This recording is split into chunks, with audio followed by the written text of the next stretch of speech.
वाकया है 7 जून 2014 का, जब हैदराबाद नूरानी कॉलोनी की रिहायशी शाहाना इकबाल अपने घर से अपने 5 बच्चों को स्कूल भेज के अपने ऑफिस के लिए निकली।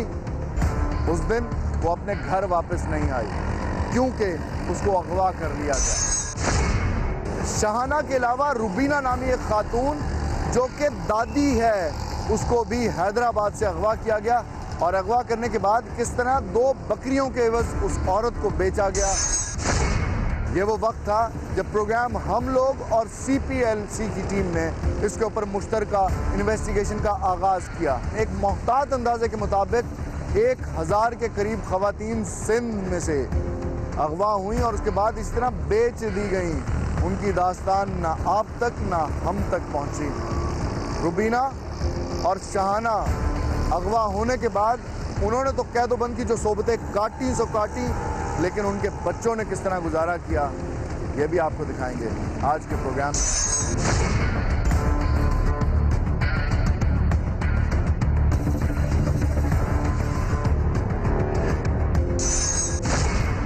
आपकी मुलाकात 2 ऐसी ख़वातीन से कराने जा रहे हैं कि जिनके बारे में, जिनकी दर्द भरी कहानी का शायद मैं सारा दिन बोल के भी उनके दर्द का, उनके ऊपर जो गुजरी, जो क़यामत सुग़रा उनके ऊपर टूटी, उसका बयान ना कर सकूं, उसकी कैफियत को ना बता सकूं। ये कहानी इन्हीं की ज़बानी सुनते हैं। रुबीना, क्या हुआ आपके साथ? किस तरह से आप अगवा हुई? कितना अर्सा पहले हुई? आप रहती कहाँ थी? ज़रा शुरू से बताइए। मैं नौकरी करती हूँ बल्लिया के अंदर हूँ, लेकिन वो मुझे लेके गए थे भाई की शादी के बहाने। बोले चला, काफ़ी दिनों से सिलसिला उन लोगों ने चलाया हुआ था। जब मुझे घर लेके गए तो बोले, कहाँ की हैं? मैं हैदराबाद की नूरानी बस्ती। तो मुझे मोटरसाइकिल पे बिठाया, दोनों में अभी भी उन्हें घर लेके गए। इन्होंने बताया कि रेम्बो होटल के इधर है, डरो नहीं कि ज़्यादा दूर नहीं है घर। घर ले गए, बोले बैठो चाय वाय पियो। मैंने चाय पी। चाय पीने के बाद मुझे पता नहीं मैं कहाँ हूँ। जब मेरी आँख खुली थी, सदीक के घर में थी मैं, जन्नत और सदीक। बोले आपको कोई बेच के चला गया। मैंने कहा आप मुझसे मजाक कर रहे हो। मैं 1.5 महीना इनके पास रही हूँ। 1.5 महीने में सिर्फ रोती थी और अपने बच्चों को याद करती थी कि मेरे बच्चे मेरे से चले गए। फिर ये एक दिन मुझे लेकर आया, 1.5 महीने बाद ये लेकर आया मुझे हाला में। इनकी बहन का घर है, जो वो यही काम करती है। जब ये जाते हैं ना, शादियाँ करती है लड़कियों की, तो वो 5000 रुपये लेती है इनसे। और गांव में कुछ में इधर उधर जगहों पर इनका कोई जानने वाला है, वो भेज देता है और उसे फंसा देता है। और ये लोग यही बोल कर आते थे, एक भाई चाय पिलाता, दूसरा भाई बेच कर आ जाता है। तो मैं वहाँ से हाला से भाग कर आई हूँ। आप हाला, आपको अल्टीमेटली सदीक ने आपको लिया, अगवाकारों ने आपको अगवा किया, आपके बाबर ने अगवा किया, सदीक और जन्नत लेते हैं। ठीक है, उन्होंने खरीद यही करते हैं। उन्होंने खरीद, कितने में खरीदा? ये खरीदा था इन्होंने 20,000 रुपये बताते थे। वो ये बता रहा मैंने 30 दिए, 40 दिए, ऐसे करता। और बकरियां लेते थे, बोले बकरी लेते थे, औरत देते थे। और इनकी वाइफ है एक जन्नत, उसे भी पकड़ा जाए। वो भी सदीक और जन्नत बकरियां ले लेते थे, बकरियां देते थे और औरत लेते थे। जानवर के बदले औरत का सौदा किया जा रहा है। और एक औरत की कितनी बकरियां? एक औरत के बदले 2 बकरियां। 2 बकरियां बस? 2 बकरी और 20,000 रुपये नगद कैश। नाज़रीन, रुबीना के साथ साथ शाहाना खातून भी हमारे साथ मौजूद हैं। इनके साथ भी कुछ ऐसा ही हुआ। इनकी कहानी भी इन्हीं की ज़बानी सुनते हैं। शाहाना, आप अपने बारे में बताइए। आप शादीशुदा हैं, क्या करती थी? ये अगवाकार आप तक किस तरह कांटेक्ट में आए? मैं मामूल के हिसाब से अपने ड्यूटी पर गई 9:30 बजे सुबह निकल कर घर से। तो इसके बाद उस दिन अफरा तफरी थी थोड़ी। मैंने 12:30 बजे तक, 1 बजे तक सिविल हॉस्पिटल में काम किया। इसके बाद मैं बाहर आई तो इतने में एक गाड़ी रुकी आकर, तो उस पर एक शख्स बैठा था, एक बच्चा भी था उसके साथ, एक औरत थी। तो उसने कहा कि भाई मैं तुम्हें जानती हूँ और तुम तो रोज़ाना यहाँ आती हो। हाँ, मैं भी मेडिकल रैप हूँ। आप मेडिकल रैप हो? मैंने कहा हाँ, मैं मेडिकल रैप हूँ। तो कहने लगी कि हाँ मैं भी हूँ और आप आओ मेरे साथ बैठो। बहरहाल उन्होंने बहुत ज़्यादा मुझे मुतमईन किया इस तरीके से कि मेरे को लगा वाकई ये एक औरत है। फिर इसके बाद उसने कहा कि आप बैठें और मैं आपको कहाँ जाएंगी? मैंने कहा मैं क्लॉथ मार्केट। तो कहने लगी हाँ मैं भी बस वहीं जा रही हूँ। और बहुत ज़्यादा उसने मुझे मुतमईन किया। उसके साथ एक छोटा बच्चा था। ज़ाहिर है बच्चे वाली बात है, ये सोचती ये भी एक माँ है। मुझे बिल्कुल नहीं महसूस हुआ कि ये मेरे साथ क्या करने वाली है।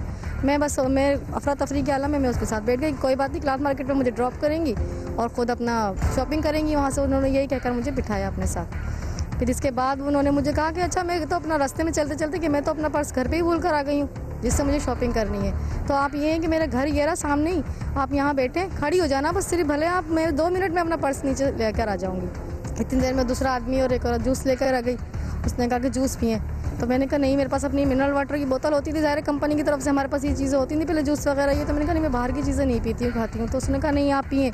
उसके बाद उन्होंने जब मुझे जूस पिलाया उसके बाद फिर मुझे होश नहीं रहा। फिर उन्होंने सेम जो रुबीना के साथ हुई वो हाँ आपके वही साथ मेरे हुई। साथ फिर जूस पिलाया। आपके साथ जो किरदार टैकल कर रहे थे उनका नाम क्या है? सिद्दीक और नहीं, तस्लीम और बाबर। फिर जब आप होश में आई तो आपको क्या पता लगा कहाँ पे? फिर जब मैं बेहोश हो गई उसके बाद जब मेरा आँख खुली मेरी, तो फिर मैंने देखा मैं एक कच्चे मकान में हूँ बिल्कुल। वहाँ पर गाय बकरी बंधी हुई है, मतलब गाय बकरी भैंस बाड़े की तरह एक माहौल है वहाँ का, और कच्चा सा मकान बना हुआ है। काफ़ी 4-5 औरतें मौजूद हैं, 4-5 आदमी मौजूद हैं। अच्छा, जब आपको किडनैप किया गया दोनों ख़वातीन को, जिनसी तशद्दुद भी किया गया आपके ऊपर? जिनसी तशद्दुद नहीं हुआ। शाना आपके साथ माइक दीजिएगा जरा। जी सर, मेरे को मारा पीटे करते थे वो लोग बहुत ज़्यादा, और न कमरे में भी बंद कर दिया था। काफ़ी मेरी सारी चीज़ें ले ली थी। जब मैं रोती थी, चीखती थी, चिल्लाती थी, तो उसके बाद वो कहते थे कि हमारा तो कारोबार है ये, हम तुम्हें किस तरह से छोड़ दें। मैंने तुम्हारे को शकील, बाबर और मोना और तस्लीम से 1.5 लाख रुपए में ख़रीदा है। जब ये सारी सिचुएशन आपकी ज़िंदगी में अनलीश हो रही थी, आपको अंदाज़ा हो रहा था एक सुबह आप आज़ाद थी, आपके 5 बच्चे थे, घर बार था, एक मुलाजमत थी, ज़िंदगी अच्छी गुजर रही थी, और ये जो एक दिन के अंदर जो सिचुएशन चेंज होनी शुरू हुई और 4-5 दिनों में, हफ्ते में आपको पता लगा कि अब आप किसी और दुनिया के अंदर हैं। वो सर वो तो फिर हम लोगों का ज़ाहिर है ज़हनी तवाज़ुन अपने काबू में थोड़ी था। वो तो हम बस बिल्कुल ऐसे ही रहते थे जैसे एक बेजान शे होती है, बेजान शे एक बिल्कुल समझ लें एक जानवर। और गाय जो वहाँ बंधी हुई थी उसमें भी एक जान थी, एक उसकी ख्वाहिश जो होते कहते हैं ना हो सकती है दिल में, लेकिन वो हमारे पास बिल्कुल ऐसा कुछ नहीं था। मेरे में तो खैर बिल्कुल नहीं था। मेरे को तो सिर्फ अपना घर, अपने बच्चे, अपना माहौल, अपना सब कुछ। कोई उम्मीद थी कि यहाँ से जिंदा सलामत निकल नहीं जाएंगे? सर, बिल्कुल नहीं, कोई उम्मीद नहीं थी, कोई रास्ता तो नहीं था। मायूसी में क्या कैफियत क्या होती थी? सोचें क्या आती थी? बस यही है कि या तो अपने आप को मार लिया जाए, क्योंकि वहाँ निकलने का रास्ता नहीं था। मैंने कहा भाई आप मुझे मेरे बच्चे और शोहर में वापस भेज दें। बहुत ज़्यादा रोना, चीखना, चिल्लाना इस तरह था। तो उसने कहा कि नहीं, मेरा उसूल नहीं है कि मैं जहाँ से लेकर आऊँ और उसी जगह पर उस औरत को दोबारा भेज दूँ। तो ये मेरे उसूल के ख़िलाफ़ है। मैं अपने शोहर के बच्चों के पास तो नहीं भेज सकता, मेरे को तो मैं किसी और को ही देना है। फिर इसको भी, इसका तो खैर ये रही वहाँ पर, इसके सामने मेरे को फिर उसने एक देहाती के साथ फर्जी शादी उसने कहा तुम्हें करनी पड़ेगी। फिर उसने मेरी गन पॉइंट के ऊपर उसके साथ मुझे 1.5 लाख रुपए में 5 बच्चों की मां का गन पॉइंट पे निकाह करवाया उसने फर्जी बच्चल के साथ। ये है हजाना। हाँ, इसके साथ मेरा 5 लाख। बच्चल के साथ आप कितना अरसा रही? 17 जून को इसने मुझे बच्चल के हवाले कर दिया। इसको मैंने बहुत मना किया कि देखें आप मुझे बच्चल के हवाले करेंगी, लाजमी बात है, मैं नहीं जाना चाहती। अव्वल तो मेरे बच्चे हैं और मेरा घर है, मेरा माहौल है। मेरी उम्र भी सर इतनी नहीं है, मेरी 39-40 साल की उम्र है। ये नहीं कि मैं, उसने मुझे 19 साल की लड़की बनाकर उसको पेश कर दिया। 1.5 लाख रुपए दिए उसने। वो दुल्हन खुद ही बनाते हैं सर, वो खुद ही अपने आप दुल्हन बनाते हैं, खुद ही जोड़ा पहनाते हैं। गन पॉइंट के ऊपर वो सारे काम कर फिर वो दूसरे के हवाले कर देते हैं। भागी किस तरह से, ये कैसे आपने मुमकिन बनाया? ये मेरा इरादा हुआ है हाला में आने के बाद। जब मुझे हाला में ला रहा था ना, तो मैंने ऐसे झूठा आंसू बहाकर माफ़ी भी मांगी और मैंने कहा मुझे माफ़ कर देना, मैं अपने देश चली जाऊंगी तेरा इंडिया छोड़ करके। बोलने लगा हाँ, बेचने के लिए मुझे लेके गया था। तेरा इंडिया छोड़ के मतलब उसने क्या कहा? ये बॉर्डर बोलता था हमें कि बॉर्डर है इंडिया का। बोला बाहर निकलोगे फौज खड़ी है। मतलब हमें तो कोई फौज नजर नहीं आई, कहाँ फौज खड़ी है तेरी, ये तो दिखा। मकसद एक हेकड़ी की तरह से थे इसके साथ। और सारा इसका अंदरूनी मालूमात की है कि ये 20 साल से दोनों मियाँ बीवी यही काम कर रहे थे, 20 साल से, और कभी ये पकड़े नहीं गए। सदीक और जन्नत बाबर वाले भी, वो भी कोई पकड़ा नहीं गया आज तक। ये पहली मर्तबा पकड़े गए। जन्नत मुझे यही बोलती थी कि मैं पकड़ी नहीं जाऊंगी, तो पुलिस की मुखबर है। आपके शौहर कहाँ हैं? मेरे शौहर ये बैठे हैं सामने, इन्होंने बहुत मेहनत की। आप भी आए ना यहाँ पे। अगर आपकी ज़ौजा को जब रिकवर किया गया वहाँ से जहाँ पे इन्हें बेच दिया गया था, आप साथ थे? नहीं, मैं नहीं साथ। आपकी इनसे मुलाकात कब और कहाँ हुई? तो यहाँ पर होती नहीं, जब यहाँ लेके आया था ना, इसी थाने में? हाँ। बच्चे आपके साथ थे? नहीं। कितने महीने के बाद ये घर आई? 9 महीने बाद? हाँ 9 महीने लग गया। इकबाल साहब, यूजुअली जिस समाज में हम रहते हैं वहाँ पे इस तरह से अगर किसी औरत के साथ जाती हो जाए तो सबसे बड़ा जो सितम उसके साथ होता है उसका अपना खानदान उसको ओन नहीं करता। तो आप भी इसी समाज के इंडिविजुअल हैं, इकाई हैं, फिर आपने ऑल टुगेदर डिफरेंट रद्द-ए-अमल किस तरह से, रवैया किस तरह से इख्तियार किया? मेरे को शुरू से उम्मीद थी मेरी वाइफ पे, स्मार्ट था मेरे को। लोगों ने कितनी बातें बनाई, बैग में नहीं है इतना। चलें, शुक्र है खुदा का, आपकी ज़ौजा, उनके बच्चों की, आपके बच्चों की, 5 बच्चों की वालदा उनके पास आई हैं। गुफ्तगू नाज़रीन आपने मुलाहिज़ा की, CPLC और हमारी मुश्तरका इन्वेस्टिगेशन के मुताबिक मुबैना तौर पे 1000 से ज़्यादा ख़वातीन इस तरह से अगवा की गई हैं पिछले चंद सालों में सिंध से। जिस मुल्क के अंदर औरत की तिजारत बकरियों के ऊपर हो रही हो और औरत की कीमत 2 बकरियाँ हो, वहाँ पे अखलाकियात किस हद तक इन्हतात का शिकार होंगी, इसका अंदाज़ा लगाना मुमकिन नहीं है। हाँ, मुझे महसूस ऐसा होता है कि फ़िरौन के दौर में उसके खुदाई के दावे के बावजूद शायद अवाम का इस्तेहसाल इस भौंडे अंदाज में ना हो रहा हो। और पता नहीं कितनी माएँ, बहनें, बेटियाँ हैं जो अपने ख़ानदान की ज़रूरियात को पूरा करने के लिए घरों से निकलीं और सिद्दीक और जन्नत जैसे दरिंदों का शिकार हो गईं। ये दरिंदे जो आपके और मेरे समाज में रहते हैं, हमारे जैसे ही दिखते हैं, इनसे भी आपकी मुलाकात करवाते हैं। टोटल लड़कियां कितनी तुमने बेची? मेरे को 10 लड़कियां दी सर। ये उड़ी भी थी ना, खुदा आराम दो ना, याद करो, ले आओ इस प्रयास को।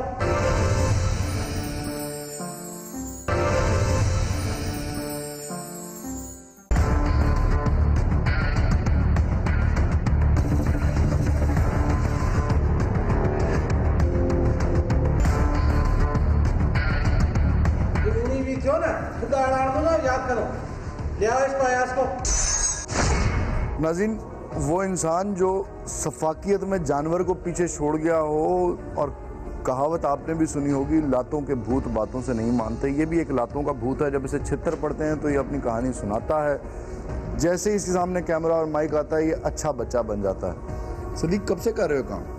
सर हमारे को 2-2.5 साल हो गए हैं। हाँ, टोटल कोई हिसाब किताब तो तूने बनाया होगा ना, कितनी औरतें तुम्हारे खाते से निकली हैं, कितनी कमाई हुई तुम्हारी 2-2.5 साल के अंदर? सर हमने जो काम किया है ना, तो इसमें हमारे को जो लड़कियां ये शकील वाले देते थे, तो वो लड़कियों के हम आगे दूसरी जगह दे देते थे कि भाई शादी करा लो इसकी, ये कर दो, वो कर दो, इस तरीके से।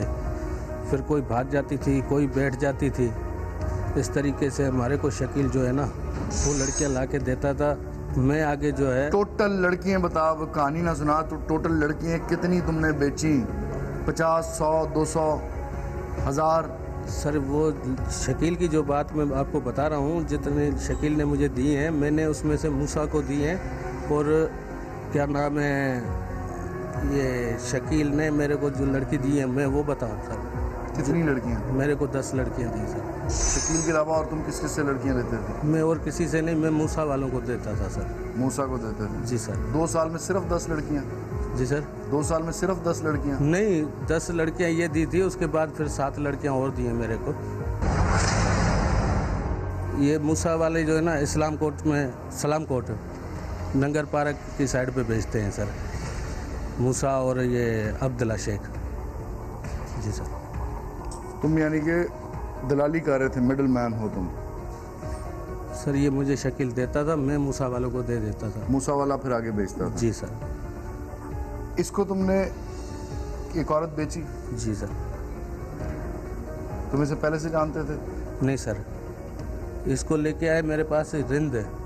ये साहब, ये रिंद लेके आए थे। रिंद, इसको तुम कब से जानते हो? सर इसको तकरीबन 6, 7, 8 महीने में। 8 महीने से जानते हो? जी। तो 8 महीने में तुम मजदूर हो, मजदूरी कहते हो, करते थे, इसके लिए तुम इतने परेशान क्यों थे कि सदीक के पास गए और औरत खरीदवा के दी इसको? सर ये मेरे गांव में है, हम अकेले दोनों एक गांव में बैठे हैं। ये मेरे गांव का है। गांव का है? तुम्हारा नाम क्या है? मेरा नाम बच्चल। बच्चल जी। बच्चल, ये औरत खरीदने की तरकीब तुम्हें कैसे जहन में आई कि औरत को खरीदा भी जा सकता है? सरकार में मुझे रिश्ते की ज़रूरत थी, तो मैंने बोला रिंदू को तो मुझे रिश्ता दिलाइए। तो रिंदू ने इससे बात की चन्ने ओस्मान से। उस्मान से? उस्मान चन्ना था एक, उसी से। फिर रिंदू ने हमारे को फ़ोन की तो हाला आ जाओ, हम हाला आ गए। तो फिर उसी ने एक कहानी बना दी, हमारे समझ में नहीं बैठी, कैसी बेचने वाली। तो हमारे को ऐसी लड़की दिखाई, उसी के पास एक औरत भी थी, काली सी मोटी, के इसकी अम्मी है, इसके 2 भाई हैं, और ये रिश्ता आया है। रिश्ता हमारे को दिखा गया, हमारे का निकाह करवा दिया। उसी टाइम रिश्ता दिखाया, उसी टाइम निकाह भी हो गया? जी, कुछ टाइम तो लगा होगा। किसी ने मुझे 1.5 लाख मांगा, सदीक ने। 1.5 लाख मांगा? जी जी। तुम 1.5 लाख रुपया लेके गए, सदीक को तुमने रुपया दे दिया? जी जी। अब सदीक ने निकाह करवाया तुम्हारा? जी जी। तू तो कह रहा है कोई और बेचता है, तो खुद डायरेक्ट सेल कर रहा है। और नहीं, ये मेरे पास आए तो मैंने बोला ये मेरे पास बैठी है शाना लड़की के, तो इसका रिश्ता इन लोगों को दिखा, इनको पसंद आ गया, तो बातचीत पैसों में हो गई हमारी, फिर इससे निकाह करा। और इस तरह कितने रिश्ते करवाए तुमने? जी सर। और इस तरह कितने रिश्ते करवाए? मैंने एक ये रिश्ता करवाया था जो अपने हाथ की, एक ये, और एक लड़की और थी। 1.5 लाख रुपए में तुम बीवी खरीदने के लिए निकले थे? जी। तुम्हें अक्ल शऊर नहीं कि बीवी को 1.5 लाख रुपए में तुम खरीद रहे हो? ये इसने कहा, इसी की अम्मी जो है, ये जो है रंजाल है, इसके 2 भाई हैं, ये अपना घर बनाना चाहती है। इसी कहानी में इसी ने को हमारे को फंसा दिया। इसी कहानी? जी। बीवी जब तुम 1.5 लाख रुपए में ले आए, जी, ठीक है, 3-4 दिन के बाद उसने तुम्हें, जी, शाना ने बता भी दिया जी, कि उसकी क्या कहानी है। जी जी। फिर तुम्हें यकीन आ गया उस पर? इसने, सदीक ने तो तुम्हें कुछ और भी बताया था कि ये भाग जाएगी। जी। इसने तुम्हें दी थी कुछ सेफ्टी के, कुछ बातें बताई थी कि इसको रखना कैसे? हाँ, ये क्या बताया था? ये कहता था तो वो शहर के जो लड़की है वो भागने के लिए तैयार हो जाती है, एक दूसरे को धोखा देने के लिए, और मैं फ़ोन करूँगा तुम्हारे को, तुम इसको देना, इसकी अपनी बातचीत करेगी, हम बोलूँगा तो आ जाओ तो आ जाओ, जी हम नहीं बोलो तो नहीं आना। फिर शाना ने मुझे जब बताया, मैंने इसी को फ़ोन की तो इसी ने नंबर बंद कर लिया, और मैंने उस्मान को फ़ोन की, उस्मान कहा नहीं वो तो भाग गया, ये झूठी है। फिर हम जुर्मदार हैं जो अगर उसी की बात हमने नहीं मानी शाना की, जी अगर हम उसी की बात मानते थे न पुलिस अगते पोते हो जाती, नहीं हम अगते। जब उसने भागने की कोशिश की तुमने तो उसको मारा भी बहुत? जी। मारा ना? जी जी। को रहम नहीं आया कि ये औरत एक कहानी सुना रही है तो 5 बच्चों की माँ है? जी। ये कह रहा था ना, ये झूठे औरतें होते हैं, भाग जाती है।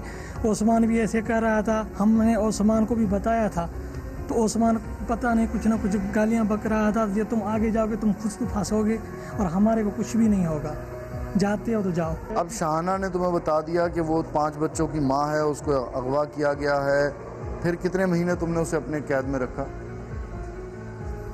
तकरीबन 8-9 महीने तो हो जाएंगे। 8-9 महीने? जी जी। 8-9 महीने में तुम्हारा अपना ज़मीर कहीं से तुम्हें आवाज़ नहीं आती थी अंदर से कि कितना जुल्म कर रहे हो तुम? जुल्म तो बिल्कुल कर रहा था। एहसास है तुम्हें? जी बिल्कुल एहसास है। तुम्हारा नाम क्या? अयाज। अयाज, मुंह थोड़ा सा ऊपर करो और ऊंचा बोलो। तुम क्या करते हो? सर मैं मोहम्मद अयाज मेरा नाम है, अपना मामू गुड्डू है मेरा, वो इनको सारे काम करता है, सदीक। और तुम मामू गुड्डू को छोड़ तू क्या करता है पहले वो बता। वही को आपको आ रहा हूँ। नहीं, मामू गुड्डू जो है मेरा, वो सदीक और अपना मूसा और जो उसका है थर का ना अब्दुल्ला, उनको सारे काम। थर, चोलिस्तान, सब चीज़ें छोड़ दो, तुम क्या करते हो? तुम्हारा शोबा क्या है, पेशा क्या है? मैं इनकी सपोर्ट करता था सर। सपोर्ट करते थे? उससे पहले क्या करते थे? उससे पहले मैं पुलिस के में था सर। पुलिस के महकमे में? जी सर। पुलिस के महकमे में क्या थे? क्या सिपाही था सर। सिपाही थे। और वो पुलिस से पुलिस क्यों छोड़ी तुमने? निकाल दिया था सर। क्यों? काफ़ी टाइम हो गया। नहीं, काफ़ी टाइम क्या मतलब हो गया? 100 साल हो गए थे? नहीं। कितनी मुलाजमत हो गई थी? तकरीबन 4 साल के सर। तुम्हें बर्खास्त किया गया ना? तुम्हें मुअत्तल किया गया? जी, जी। क्या काम तुमने किया था जिसकी वजह से तुम्हें निकाला गया पुलिस से? तो तकरीबन कोई 30-40 जने निकाले गए थे सर, उनमें मैं भी था। तूने किया क्या था जो 30-40 लोगों ने? अपनी बात कर, 40 को छोड़। मैं जो मेरा मामू गुड्डू उसकी मैं बिल्कुल सपोर्ट करता था हर मसले में। हर मसले में? हाँ, वो औरतों को अगवा करके बेचा करता था? शकील वाले उसके पास लाते थे, शकील मूसा। ठीक है। और ये सपोर्ट तुम्हारी कब से जारी थी? तकरीबन सर 3-4 साल से। 3-4 साल से सपोर्ट में तुम क्या किया करते थे? मतलब किस तरह की सपोर्ट होती थी? बस सपोर्ट ये, इनको कोई अगर बोलने आता था पकड़ने तो इनको भगा देते थे। पुलिस वाला बन जाते थे वहाँ? नहीं सब पुलिस वाला उनके सामने कभी भी आप पूछ लो इनसे भी। भगाते कैसे थे? क्या बंदूकें शंदूकें दिखाते थे? नहीं, मामू को बता देते थे कि ये मसला है, बस। क्या बताते थे? कोई मसला बता ना। जैसे आ गए कोई पकड़े गए ये लोग, फिर इनको बताते थे। पुलिस में पकड़े गए? हाँ। तू क्या करता था वहाँ पे जाके? मैं कुछ भी, मैं कभी छुड़ा के ले आता था। कैसे छुड़ाता था? पैसे देता था? अपना भरम दिखाता था? जाके करता क्या था? तेरे पास जादू का कौन सा चिराग था जो औरत फरोश लोगों को तू निकाल लाता था? गलती है सर। नहीं, कैसे करता कैसे था? गलती छोड़ दे, करता कैसे था? बस किसी तरह वास्ता निकाल के उनको छुड़ाते थे सर। पैसे वगैरह कितने पैसे देने पड़ते थे इस तरह से छुड़वाने के लिए? कभी 10,000, कभी 12,000, कभी 20,000 भी दिए हैं। वो औरतें जो आती थी उन्हें तुम रेप भी क्या करते? नहीं सर, 5 बच्ची हैं मेरी, 5 बच्चियों कसम कभी भी नहीं। तुम्हारी अगर बेटी को कोई इस तरह से अगवा, बेटी के बाप हो ना? जी। बड़ी बेटी किस उम्र की है तुम्हारी? 17 साल की तुम्हारी बेटी को कोई अगवा कर ले, उसके साथ जिनसी तशद्दुद करे, उसकी फुटेज बना ले, तस्वीरें बना ले उसके बाद बेच दे किसी ऐसे इंसान को जिसकी कैद में उसने सारी उम्र काटनी हो, तो बाप की हैसियत से बताओ तुम्हारी क्या कैफियत होगी? बहुत ज़्यादा ख़राब।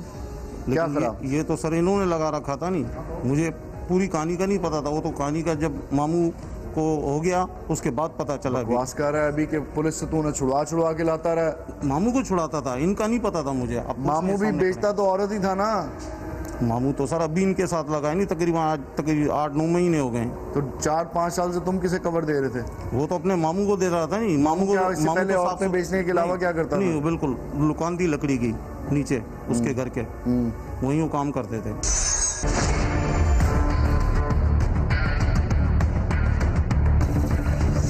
यहाँ पे सोसाइटी ऐसी है जिसमें औरतों की इतनी इज्जत नहीं की जाती। आपको भी रिश्वत देने की कोशिश तो की होगी?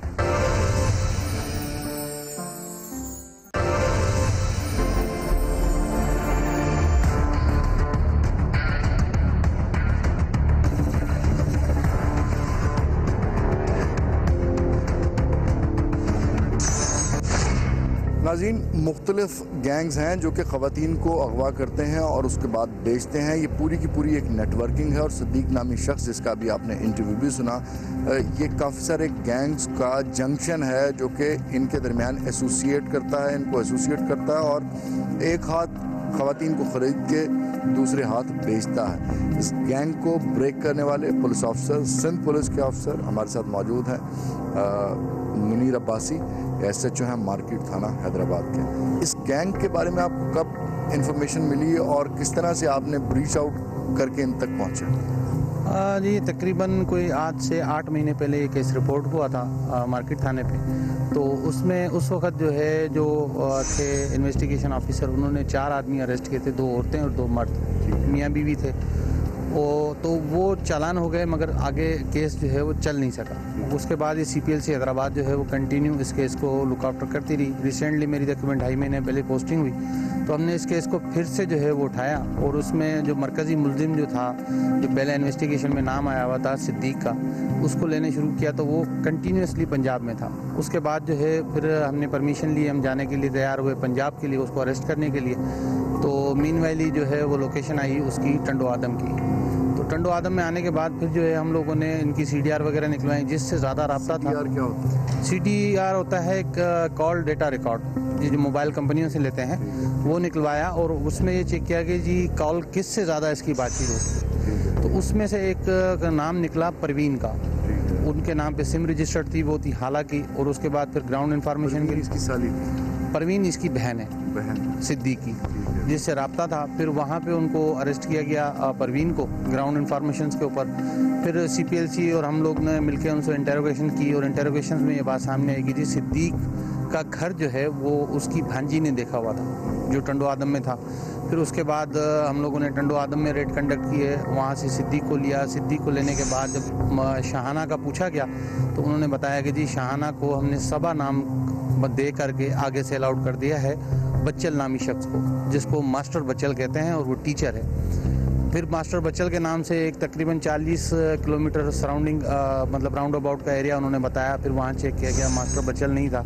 तो उसके बाद से एक दफ़ा फिर जो है वो जो इनकी भांजी थी उससे रब्ता किया गया कि जी मास्टर बच्चल नाम का आदमी हमें नहीं मिल रहा। फिर उन्होंने हमें एक लीड अलग दी कि जी ये आदमी था गुलाम रसूल रिंद, ये जो जिसको सो कॉल्ड निकाह कहा जाए उसके अंदर ये शामिल था। जब हमने लड़की इनको बेची थी तो ये आदमी बच्चल को लाया था, ये बच्चल के बारे में बता सकता है। उसके बाद रेड कंडक्ट हुआ बच्चल के ऊपर, बच्चल अरेस्ट गुलाम रसूल रिंद के ऊपर। गुलाम रसूल रिंद ने जो है वो बताया कि जी बच्चल कहाँ पर है, मगर फिर वो जो लोकल पुलिस की हेल्प थी उसके बाद जो है गुलाम बच्चल हजारों के घर पे रेड हुआ और जो 8-9 महीने पहले तकरीबन ये औरत किडनैप हुई थी तो उसने फिर ये सारे इंकशाफात किए। इससे पहले जो जैसे ग्रुप शुरुआत जो केस की हुई थी वो एक रुबीना नाम की औरत थी जो वहाँ से फरार होकर आई थी, उसने आके मालूमात की थी और शाहाना का घर ढूंढा था क्योंकि वो 15 दिन शाहाना के साथ रही थी, 15-20 दिन। उसने फिर शाहाना के घर वालों को इन्फॉर्म किया और उसके बाद जो है ये मामला पूरे हल हुए। ये बड़ा एक ऑर्गेनाइज गैंग है जो कि ख़वातीन की ख़रीदो फ़रोख्त करता है अगवा के बाद। और जैसे हमने कल्प्रेट्स को इंटरव्यू किया तो उन्होंने वो काफ़ी दफ़ा ब्राइब किया, उन्होंने पुलिस वालों को रिश्वत दी। आपको भी रिश्वत देने की कोशिश तो की होगी?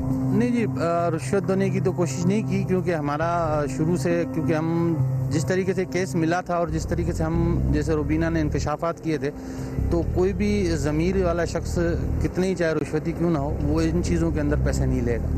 बाकी सियासी अप्रोचेस और मतलब जो इनके ताल्लुकात हैं वो ज़रूर आए प्रेशराइज करने के लिए कि जी ये कर देंगे और यूं कर देंगे और ट्रांसफ़र हो जाएगी। अच्छा, आपको प्रेशर किया गया? प्रेशराइज करने के लिए काफ़ी बड़े बड़े हाउसेस के नाम लिए गए मगर उनको हमने मतलब किसी खाते में ना लाते हुए कार्रवाई अपनी जारी रखी और जब शाहाना मिली तो उसके बाद जो है वो सारे के सारे जो है वो पीछे हट गए।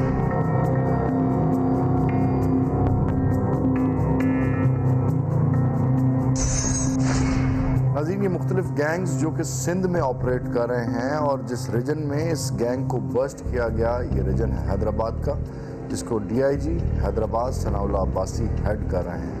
जिनके आने के बाद क्राइम जो है वो काफ़ी उसका ग्राफ नीचे आया है। उनसे भी बात करते हैं और उनसे जानते हैं कि किस तरह से वो इस तरह के अवामिल को टैकल कर रहे हैं और उनका अगला प्लान क्या है इस तरह के अनासर से निपटने के लिए जो कि आपकी, मेरी, हम लोगों की माँ बहनों बेटियों को घरों से निकलने के बाद अगवा करते हैं और चंद कौड़ियों बल्कि 2-2 बकरियों की कीमत पे बेच देते हैं।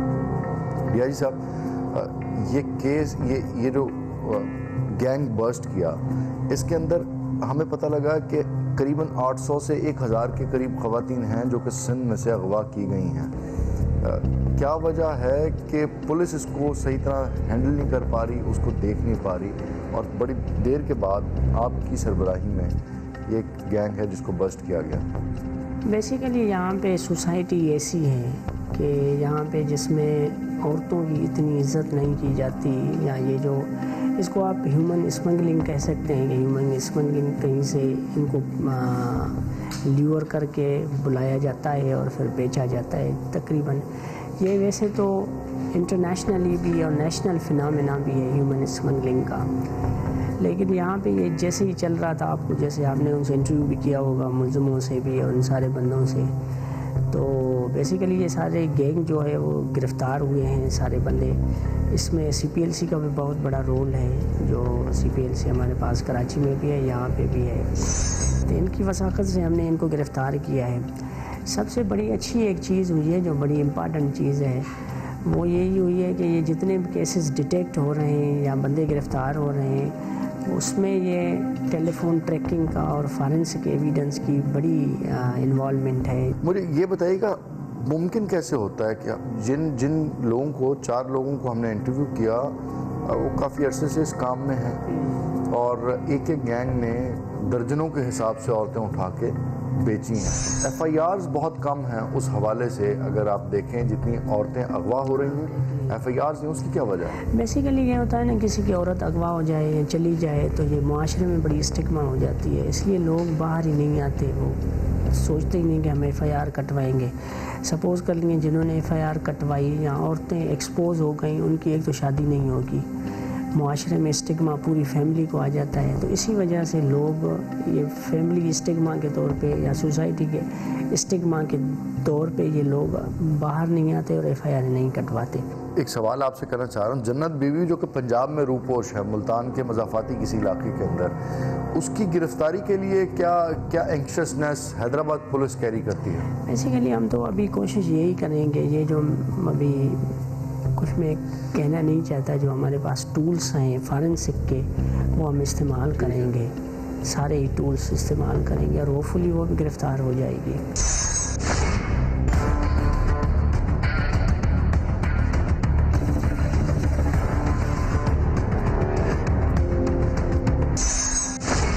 नाज़रीन, CPLC का नाम आपने सुना होगा, सिटीज़न पुलिस लाइज़न कमेटी। ये वो इदारा है जो कि अर्ली 90s के अंदर इस्टेब्लिश किया गया और सिंध में बिलखसूस कराची और हैदराबाद, जहाँ पे इसकी फ़िज़िकल बॉडीज़ मौजूद हैं, क्राइम से निपटने के लिए पुलिस और आवाम के दरमियान ये इदारा बहुत अच्छे तरीके से ब्रिज का किरदार अदा कर रहा है। इसकी एक वाज़ेह मिसाल हमें कराची में मिलती है और खुशकिस्मती से हमारे साथ CPLC के चीफ अहमद चुनाए मौजूद हैं, उनसे बात करते हैं। मुझे ये बताइएगा किस तरह से आप पुलिस और पब्लिक के दरमियान ब्रिज बनते हैं और चीज़ों को सिंक्रोनाइज कर रहे हैं, पैटर्न क्या है आपका? देखिए, CPLC कोई 25 साल हो गए हैं कायम हुए और CPLC जब बना था उस वक्त कराची में एक लॉलेसनेस का दौर था, बिजनेस कम्युनिटी जमा होती है, गवर्नर फ़खरुद्दीन इब्राहिम वहाँ मौजूद थे और उन्होंने इस कंसेप्ट को बताया कि जी क्यों ना हम एक CPLC बनाएं, जैसे सिटीजन्स पुलिस लियाज़न कमेटी, ताकि आप अपने मशवरों से, आप अपनी टेक्निक से, आप अपनी इंफ्रास्ट्रक्चर कैपेबिलिटी से जो है वो पुलिस की मदद करें और साथ साथ आवाम और पुलिस के दरमियान राब्ते का किरदार अदा करें। ये राब्ते का किरदार सिर्फ मैं समझता हूँ नाम की हद तक नहीं था और राब्ते के किरदार के लिए जो उसके लवाजमात थे, जिसमें सबसे पहले ये कि दफातर का क़याम, दूसरा पुलिस के साथ लियाज़निंग और तीसरा पुलिस के लिए भी मौसर होना। पुलिस के लिए मौसर हम कैसे साबित हुए कि जब हमने एक बहुत बड़ा डेटा बैंक जो है वो अपने पास बनाना शुरू किया। ये एक हमंगस डेटाबेस है जिसमें कराची की 25 साल की जो total number of FIRs registered है 1 जनवरी 1987 से लेकर अब तक, वो तमाम के तमाम 9 लाख से ज़ायद FIRs हैं, वो हमने डिजिटलाइज़ की हुई हैं। आज आपको 1 जनवरी 1987 की किसी भी FIR की ज़रूरत पड़ती है या उस वक्त क्या क्राइम हुआ था कराची में, तो वो फ़ौरन जो है वो डिटेक्ट कर सकते हैं। फ़ौरन जो है वो आपके कंप्यूटर पे जो है वो आपकी क्वेरी रन होगी और आपको जो है वो डिटेल सामने आ जाएगी। इसी तरह हमने सेल फ़ोन जो कराची में और मुल्क के दूसरे हिस्सों में चोरी होते हैं या छिने जाते हैं, जिनका 8 लाख से ज़ायद का डेटा है वो CPLC के पास मौजूद है। फिर कराची की जेलों के 2.5 लाख कैदी जो कराची जेल में आते और जाते हैं, उनके बायोमेट्रिक फिंगर और थंब इम्प्रेशन के साथ, उनके विजुअल इम्प्रेशन के साथ जो है वो उसका पूरा डेटा हमारे पास मौजूद है। तो ये तमाम वो डेटा बैंक है जिसकी मैंने आपको निशानदही की। साथ साथ कराची की जो 35 लाख गाड़ियाँ हैं जिनमें 2 व्हीलर और 4 व्हीलर शामिल हैं, उनका जो मुफस्सिल डेटा है और जो वो डेटा है जो हर मिनट अपडेट होता है हमारे पास, और वो डेटा जो है वो भी लॉ इन्फोर्समेंट एजेंसीज़ के काम आता है। तो इन तमाम डेटा बैंक के साथ CPLC न सिर्फ सरकार के लिए, लॉ इन्फोर्समेंट एजेंसीज़ के लिए एक मौसर इदारा बन गया है, बल्कि आवाम को जो है वो साथ में लियाज़न करके आवाम को एक बड़ा रिलीफ मिलता है कि जब वो CPLC के दफातर में आ जाते हैं। हम लोग अपनी जिम्मेदारी निभाते रहेंगे, इस कौम का चेहरा इस कौम को दिखाते रहेंगे और हुक्मरानों को इनकी असलियत और इनकी इस्तेदाद के साथ इनकी औकात भी बताते रहेंगे कि इन बड़े बड़े ऐवानों के होने के बावजूद, इसके अंदर इलेक्टेड नुमाइंदगान होने के बावजूद, हमारी औरत, हमारी माँ, हमारी बहन, हमारी बेटी, हमारी बहू की किस तरह से बेतौकीरी की जा रही है, किस तरह से 2 बकरियों की कीमत पे उसे बेचा जा रहा है। और ये अपने जमहूरी दावे करते रहेंगे, ये इसी तरह अपनी जमहूरी शोखियाँ बघारते रहेंगे। ये अपना काम करें, हमें सहाफ़ी की हैसियत से जो काम करना चाहिए हम वो काम करते रहेंगे और आप लोग हम लोगों को फीडबैक देना ना भूलिएगा। मेज़बान अहमद इमरान खान को हम लोग की पूरी टीम के साथ शहर कायद से इजाज़त दीजिए। अल्लाह निगहबान।